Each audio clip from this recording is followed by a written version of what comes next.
62ാമത് school കലോത്സവം പൊട്ടിപ്പൊടിക്കുന്ന വേളയിൽ വിവിധ ജില്ലകളിൽ നിന്നെത്തുന്ന 20,000-ഓളം ആളുകൾക്കാണ് 3 നേരം പായസമടങ്ങുന്ന ഭക്ഷണം കൊല്ലം ജില്ലയിൽ തയ്യാറാക്കിക്കൊണ്ടിരിക്കുന്നത്. അത്തരത്തിലുള്ള ഈ ഒരു വേളയിൽ ഇനി പഴയിടം മോഹനൻ നമ്പൂതിരിയുടെ രുചിക്കൂട്ടിലേക്ക്, ആ രുചി കാഴ്ചകളിലേക്ക്.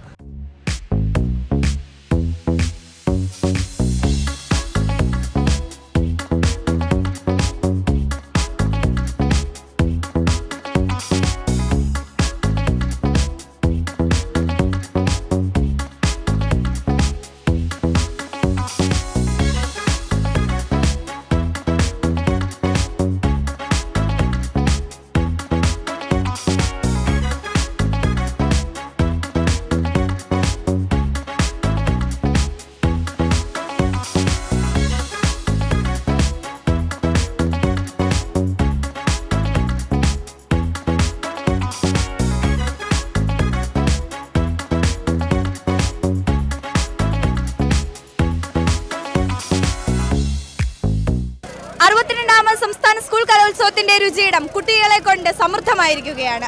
വളരെ മേന്മയാർന്നിട്ടുള്ള നാടൻ രുചികരമായിട്ടുള്ള ഭക്ഷണമാണ് ഇവിടെ കുട്ടികൾക്ക് വേണ്ടിയിട്ട് തയ്യാറാക്കിയിരിക്കുന്നത്. ഭക്ഷണത്തിന്റെ പൂർണ്ണമായിട്ടുള്ള രുചിക്കൂട്ടുകളും കൈകാര്യം ചെയ്യുന്ന നമ്മളുടെ പാചകക്കാരനായിട്ടുള്ള പഴയിടം മോഹനൻ നമ്പൂതിരി സാറിനോട് തന്നെ നമുക്ക് കാര്യങ്ങൾ ചോദിച്ചറിയാം.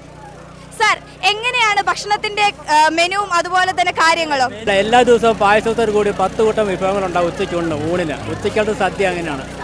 രാവിലെ ബ്രേക്ക്ഫാസ്റ്റ് ഇടിയപ്പം, ഇഡ്ഡലി, ഉപ്പുമാവ്, പുട്ട്, ദോശ, അങ്ങനെ 4 ദിവസം 5 ദിവസങ്ങളിൽ പോകും. ഈവനിങ്ങിൽ രാത്രിയിൽ ജസ്റ്റ് ഒരു റണ്ണിങ് ഡിന്നർ മാത്രമേ ഉള്ളൂ. രുചിയുടെ വിസ്മയം ഇവിടം കൊണ്ട് അവസാനിക്കുന്നില്ല.